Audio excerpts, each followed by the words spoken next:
జగన్మోహన్ రెడ్డికి మానవత్వం ఉందా? ఈ విషయంలో చాలా మందికి చాలా డౌట్స్ ఉంటాయి.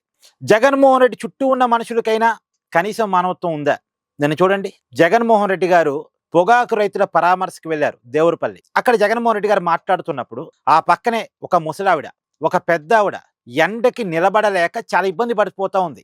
ఆమె కళ్ళు తిరుగుతున్నాయి. వయసులో పెద్ద ఆవిడ, మహిళ. సో ఆమె కళ్ళు తిరుగుతూ ఉన్నాయి, నిలబడలేకపోతా ఉంది, ఇబ్బంది పడతా ఉంది. సహజంగా ఏం చేయాలి?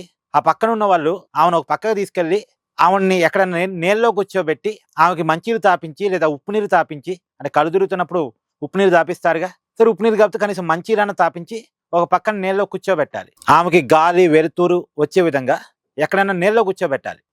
కానీ ఆమెను అక్కడే అడ్జస్ట్ కామని పక్కన వాళ్ళు చెప్తున్నారు. పైగా అక్కడే జగన్మోహన్ రెడ్డి గారి కాళ్ళ దగ్గర కూర్చోబెట్టారు. అక్కడే జగన్మోహన్ రెడ్డి గారి కాళ్ళ దగ్గర కూర్చోబెట్టారు కానీ పక్కగా తీసుకెళ్లి సపర్యలు చేయలేదు. పాపం ఇబ్బంది పడుతుంది, కళ్ళు తిరుగుతున్నాయి, ఉండలేని పరిస్థితిలో ఉంది, అందులో ఎండలో ఉంది అని చెప్పేసి ఆమెను కనీసం పట్టించుకునే పాపను పోలేదు. అక్కడే జగన్మోహన్ రెడ్డి గారి కాళ్ళ దగ్గర కూర్చోబెట్టారు. ఏంటండి ఈ అన్యాయం? కనీసం మానవత్వం ఉండదా? గతంలో మనం సింగయ్య విషయంలో చూసాం. సింగయ్యది ప్రమాదమే, కావాలని యాక్సిడెంట్ చేశారని నేను అంటలే, ప్రమాదమే. యాక్సిడెంట్ ఎవరు కావాలని చేయరు. అనుకోకుండా సింగయ్య జగన్మోహన్ రెడ్డి గారి కారు కింద పడ్డాడు.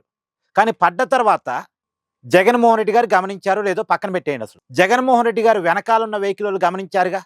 ఏం చేయాలి? జగన్మోహన్ రెడ్డి గారి టీంలో మెడికల్ టీం ఉంటుంది. వెంటనే సింగయ్యకి ఫస్ట్ ఎయిడ్ చేయాలి. డాక్టర్స్ ఉంటారు జగన్మోహన్ రెడ్డి గారి కాన్వాయ్లో, వెంటనే ఫస్ట్ ఎయిడ్ చేయాలి. జగన్మోహన్ రెడ్డి గారి కాన్వాయ్లో అంబులెన్స్ ఉంటుంది, వెంటనే అంబులెన్స్ ద్వారా హాస్పిటల్ తీసుకెళ్ళాలి. సరే అంబులెన్స్ లేదు, డాక్టర్స్ టీం కూడా లేరు అనుకుందాం. అప్పుడు ఆ రోజు జగన్మోహన్ రెడ్డి గారి కాన్వాయ్లో 300 కార్లు ఉన్నాయి.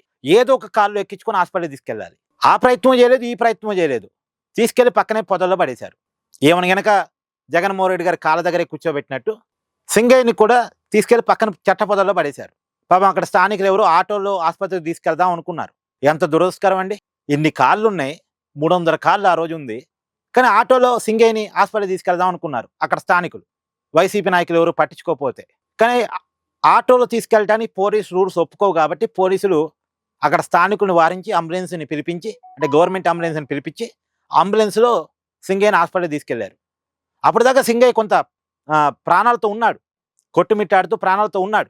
అదే ఫస్ట్ ఎయిడ్ స్పందించి కనుక జగన్మోహన్ రెడ్డి గారి కాన్వాయ్లో కార్లో తీసుకెళ్ళి ఉన్నా, ఫస్ట్ ఎయిడ్ చేసి ఉన్నా, అంబులెన్స్లో తీసుకెళ్ళి ఉన్నా సింగయ్య బతుకుండేవాడు. కేవలం మానవత్వం లేకపోవటం వల్లే సింగయ్య చనిపోయాడు. ఇక్కడ ఈ మహిళ విషయంలో కూడా అదే. అసలు మనుషుల సొంత చెల్లికి సర్జరీ అయిందంటే జగన్మోహన్ రెడ్డి గారు పోలేదు. సొంత తల్లికి ఆరోగ్యం బాగాలేదంటే జగన్మోహన్ రెడ్డి గారు పోలేదు. చివరికి జగన్మోహన్ రెడ్డి గారు కోసం చాలా సాక్రిఫైస్ చేసిన ముద్రగడ్డ గారు ఐసీయూలో ఉన్నారంటే పరామర్శించడానికి పోలేదు. సరే చనిపోయాక జగన్మోహన్ రెడ్డి గారు పోయారు, అది వేరే విషయం.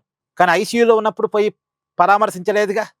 అదే ఆంధ్రప్రదేశ్లో ఏదైనా హాస్పిటల్లో ఉండుంటే జగన్మోహన్ రెడ్డి గారు పోయి ఉండేవాళ్ళేమో, ఒక పెద్ద పరామర్శ కార్యక్రమం లాగా, ప్రచార కార్యక్రమం లాగా పెట్టుకుని. హైదరాబాద్లో ముద్రగడ్డ గారు హాస్పిటల్లో ఉన్నారు కాబట్టి హైదరాబాద్ పోయి నేను యాత్ర చేసిన అది రాజకీయంగా నాకు ఉపయోగపడదు అనుకున్నారేమో, ఏం పోలేదు మొత్తానికి. కానీ ఏంటండి ఇది?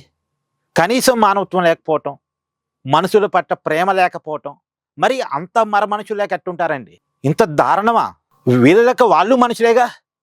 జగన్మోహన్ రెడ్డి గారు ఎలా మనిషో ఆ ముసలావిడ కూడా అలా మనిషే, సింగయ్య కూడా మనిషే. తోటి మనుషులు తమ పక్కనే ఇబ్బంది పడుతున్నప్పుడు కనీసం మానవత్వంతో స్పందించరా? మొన్న మధ్య కూడా మనం చూసాంగా, సిద్దిర అప్పారావు గారి కుమారుడు యాక్సిడెంట్ చేశాడు, అది అనుకోకుండా జరిగింది. కానీ హాస్పిటల్ తీసుకెళ్ళలేదు, నిర్లక్ష్యం. అది తెలిసి జరిగింది. ప్రాణం కేవలం యాక్సిడెంట్ వల్ల పోలే, నిర్లక్ష్యం వల్ల పోయింది. యాక్సిడెంట్ ఏమో తెలియక జరిగి ఉండొచ్చు, నిర్లక్ష్యం ఏమో తెలిసి జరిగింది. అంటే తెలియక ఒక తప్పు, తెలిసి మరొక తప్పు, మొత్తానికి అక్కడ దానిని చంపేశారు. ఆ చంపేసిన అతనికి జగన్ సపోర్ట్. ఏమనాలిగా? మీరే కామెంట్ చేయండి.